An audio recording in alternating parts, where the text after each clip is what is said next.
Vocês viram aí na nossa página e em outros lugares, né? A revista Veja publicou uma matéria mostrando os parlamentares que mais influenciam nas redes sociais. E nós tivemos a primazia de ocupar o primeiro lugar entre os senadores, graças a vocês, né?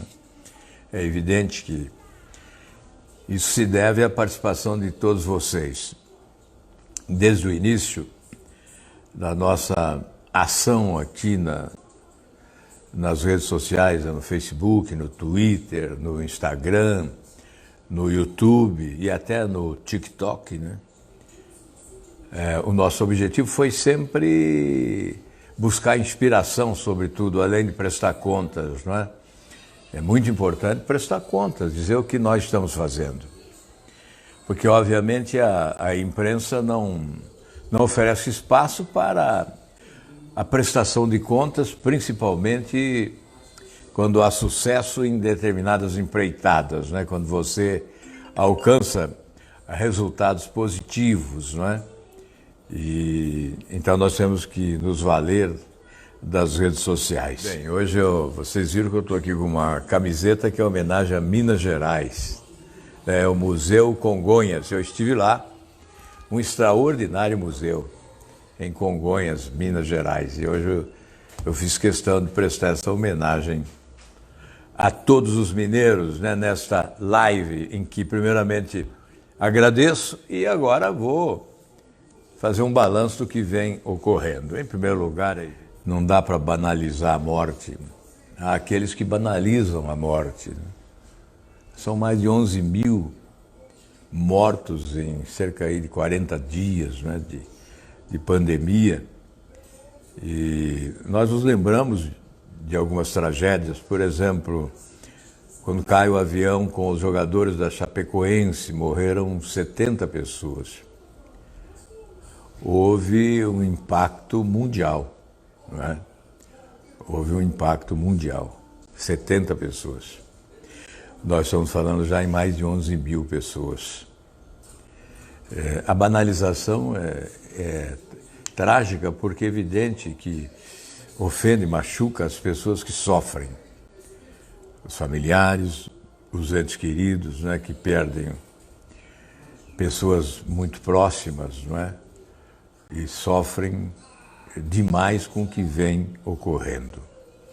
Então, primeiramente, os nossos sentimentos em razão das perdas sofridas pelos brasileiros. Mais de 11 mil pessoas já sepultadas nesse período de pandemia e nós estamos ainda longe do término, não sabemos ainda o que vai ocorrer, né, em termos de gravidade, de intensidade, de contaminação maior ou menor.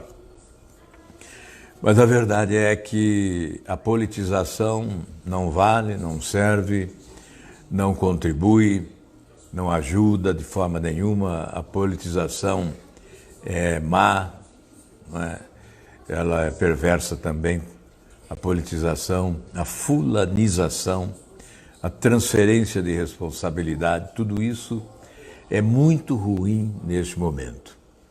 Bem, vamos adiante nesse balanço que estou fazendo, né? Há poucos dias, semana passada, né, aprovamos no Senado, finalmente, depois de vai e volta à Câmara, né, o projeto de ajuda a estados e municípios brasileiros. É claro que alguns estados, é bom dizer sempre, né, alguns governadores não fazem a lição de casa, não possuem a necessária competência para administrar as contas públicas, não é? E acabam, num momento como esse, exigindo a correção de rumos em relação aos erros do passado, do presente e até do futuro. Mas a verdade é que não há como não contribuir para que os estados e os municípios possam sobreviver com essa queda de arrecadação que é terrível, né? Uma queda de arrecadação que vai de 30% a 50% e, obviamente, as contas chegam para o pagamento, não é?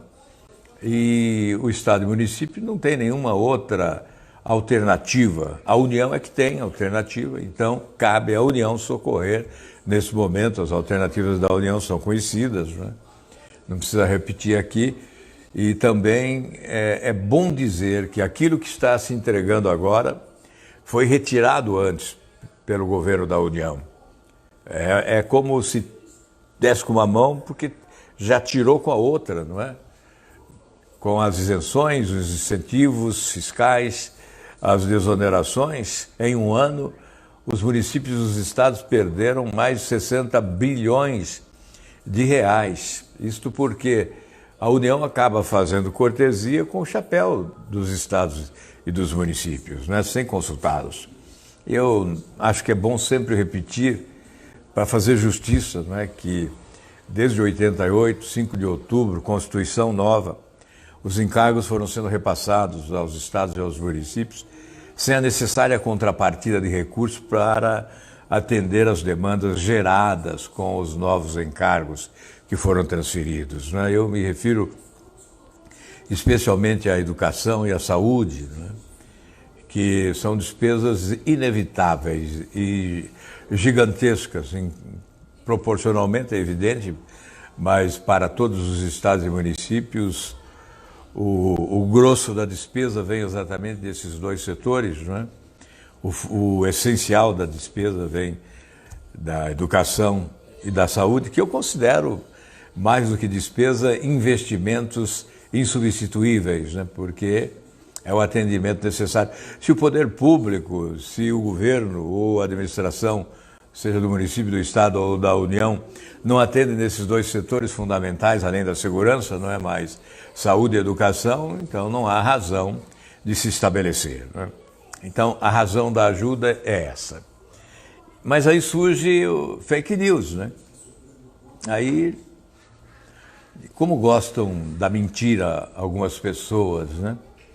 Passaram a dizer que nós aprovamos projeto para aumentar salários de servidores públicos, quando, na verdade, nós aprovamos projeto para congelar o salário dos servidores públicos até 31 de dezembro de 2021, portanto, por 18 meses.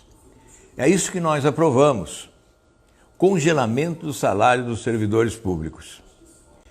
Mas fizemos uma exceção, inclusive uma emenda do meu partido, o destaque de minha autoria como líder, não é? Para excluir do congelamento os profissionais de saúde e de segurança pública que estavam diretamente no enfrentamento da pandemia, como forma de estímulo, mas sem aumentar salário algum, apenas delegando ao governo estadual e ao governo municipal a possibilidade, se necessário, de promover avanços funcionais e aumento salarial como forma de estimular aqueles que correm o risco do vírus, né? Atendendo ali frente a frente. Hoje uma pessoa de São Paulo me ligou para dizer que médica presenciou a morte de todos os seus colegas que estavam na atividade. É evidente que isto não é uma regra geral, né, que acontece com todos, né, mas acontece. Então é evidente que essa exceção à regra geral foi necessária. E mais, se estabeleceu lá, ficou rigorosamente imposto somente os que atuam diretamente no combate à pandemia.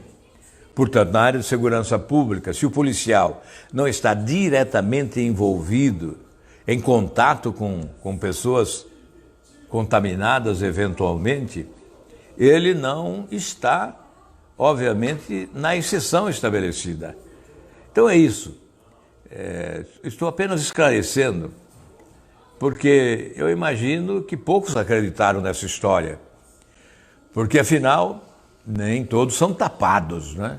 Acompanham, sabem ler, ouvem, se interessam e não julgam precipitadamente, procuram saber realmente o que é verdade, separando a verdade da mentira, né? Porque, na realidade, as redes sociais que se constituem esse espaço democrático aberto, né, para a exposição das opiniões, para o contraditório, para o debate, não é?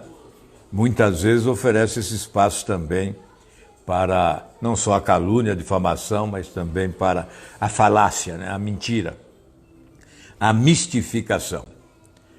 Isto é lamentável, mas é verdadeiro.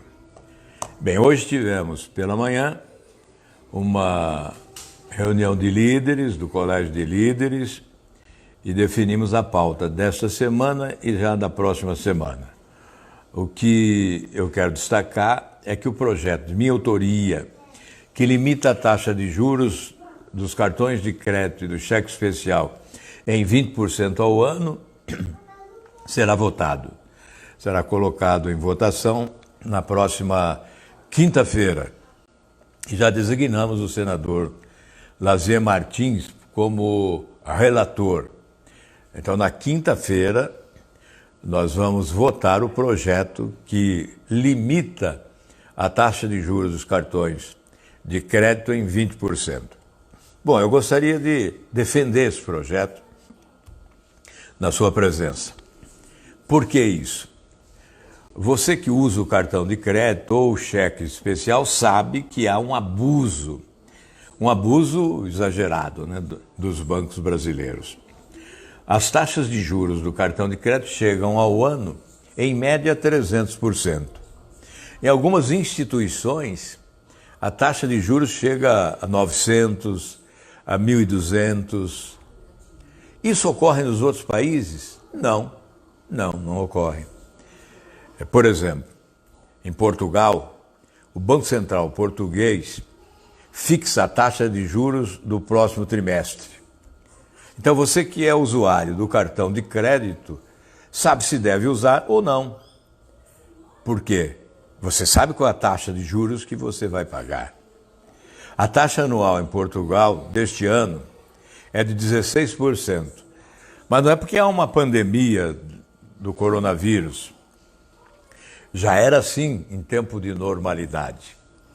Lá na Espanha, já falei várias vezes, que o Banco Santander foi punido, a justiça puniu por praticar taxas de juros acima de 24%. E agora, mais uma vez, hoje veio a notícia de mais uma punição, mais uma penalidade, porque cobrou uma taxa de juros de 27%. Aqui no Brasil, 66% dos brasileiros estão endividados. Os bancos não perdoam. Não, em hipótese nenhuma. No ano passado eles tiveram um lucro, que foi o maior da história dos últimos 25 anos, um lucro de 108 bilhões de reais. Mas eles não perdoam.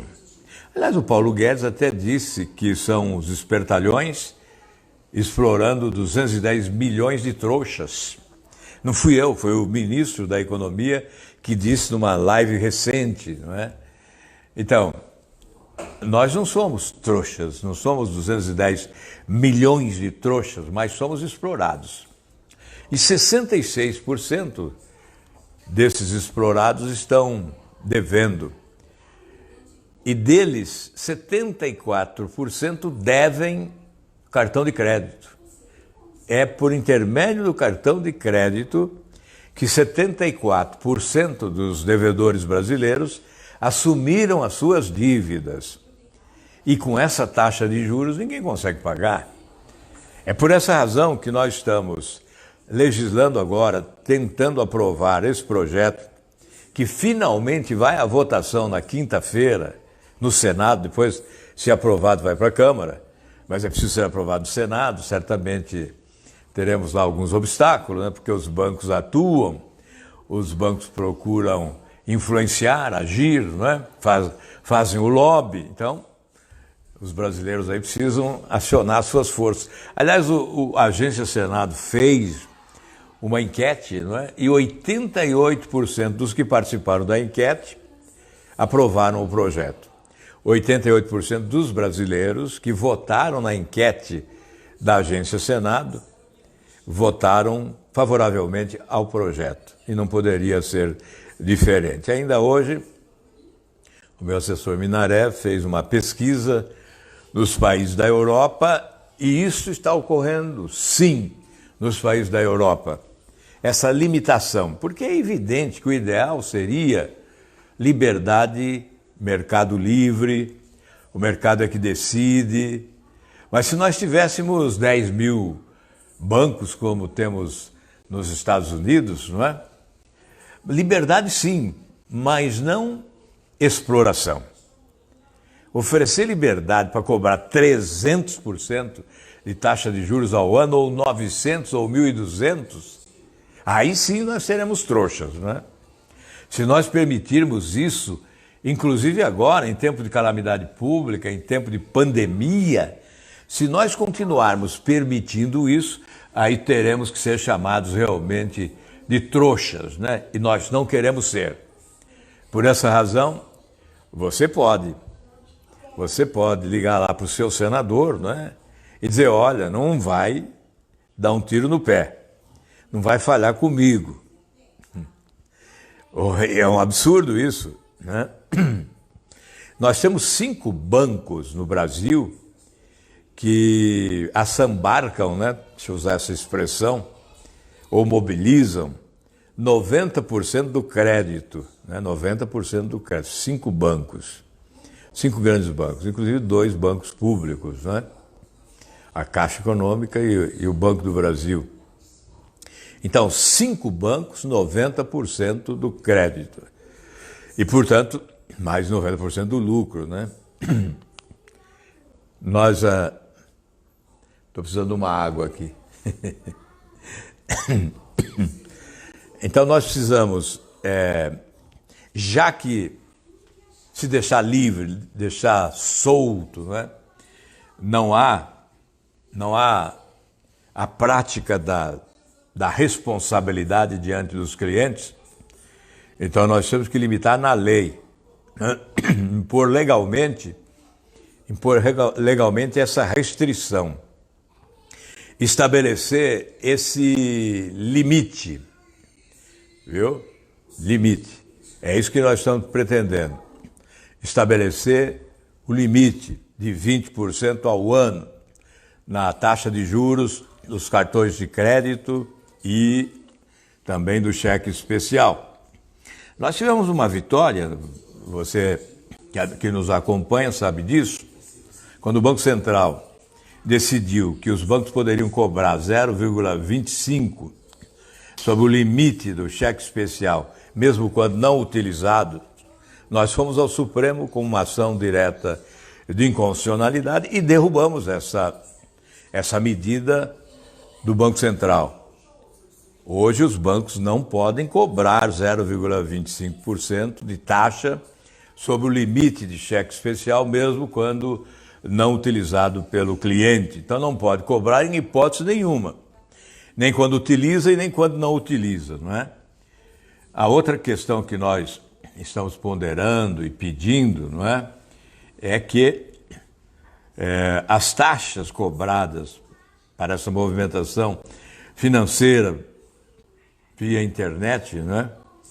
Por exemplo, TED, DOC, que essas taxas sejam suspensas agora durante a pandemia. Depois vamos discutir isso para frente.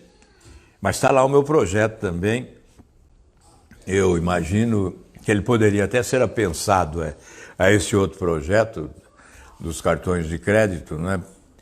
Para uma decisão única, né? Num dia só. Poderia, sim, ser uma emenda ao outro projeto e liquidava esse assunto. Bem, eu considero isso fundamental. Quando o governo anunciou que 1,2 trilhão de reais foram depositados nos bancos para uma política de crédito que viesse atender aos empresários, micro, pequeno e médio empresa principalmente, mas todos os empresários, nós imaginávamos que haveria facilidade e que os clientes chegariam, os empresários chegariam e tomariam esses empréstimos com facilidade. Isso não vem ocorrendo, porque, surpreendentemente, ao invés de uma redução da taxa de juros, houve um aumento das taxas de juros. Aí as pessoas confundem a redução da taxa Selic de juros com a taxa de juros cobrada pelos bancos. E não há uma relação causa e efeito. Então, os bancos continuam cobrando as taxas de juros que desejam, não é? Porque não há esse controle. É claro que isso seria o ideal, né? Se nós estivéssemos vivendo num sistema capitalista de normalidade absoluta, liberal. Isso é liberalismo, mas não dá, do jeito que está, não dá. Com esse abuso, com essa exploração, não é possível continuar desta forma, não é? E, de outro lado, também, muitos desses empresários que foram buscar empréstimo desistiram porque não possuíam garantia real para oferecer aos bancos. E é por essa razão que eu tenho defendido uma presença do governo. O governo tem que estar presente nesta hora para resolver o impasse, não é? Então, se o empresário não tem garantia, o governo tem que assumir a responsabilidade da garantia num momento como esse, porque o objetivo é manter as empresas de pé, evitar a falência, a quebradeira geral, para preservar os empregos e os salários.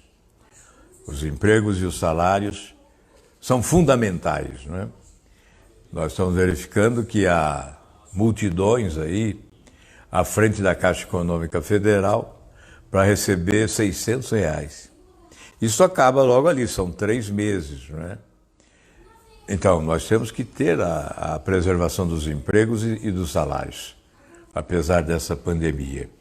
Então, a insistência é nesse sentido, que o governo se entenda com os bancos, que o Banco Central estabeleça a necessária normatização para que bancos sejam, nesta hora, ferramentas importantes de crédito para facilitar a manutenção das nossas empresas, dos salários e dos empregos. Isto é essencial. Nós vamos ter a votação na quarta-feira em 2 sessões, uma da Câmara e outra do Senado. A sessão do Congresso Nacional se realiza conjuntamente, mas por esse sistema remoto de deliberação não é possível. Então teremos uma sessão de manhã na Câmara e outra à tarde do Senado. Isso se chama sessão do Congresso Nacional. E nós vamos votar, além de se chama PLN, não é? O de número 8, que é uma suplementação de 328 bilhões de reais para facilitar a vida do governo. Como há um decreto que instituiu o estado de calamidade pública, o Congresso aprovou, o governo tem essa autorização para remanejar os recursos, né? Buscar os recursos onde eles estejam. Mas é preciso uma ferramenta legal, né? Um instrumento legal para que o governo se proteja de eventuais responsabilizações, vocês conhecem? Lei de responsabilidade fiscal, regra de ouro. Então, essa suplementação de verbas se dá para a formalização das ações de governo, né? A legalização das ações de governo. Provavelmente são recursos até já gastos pelo governo, né?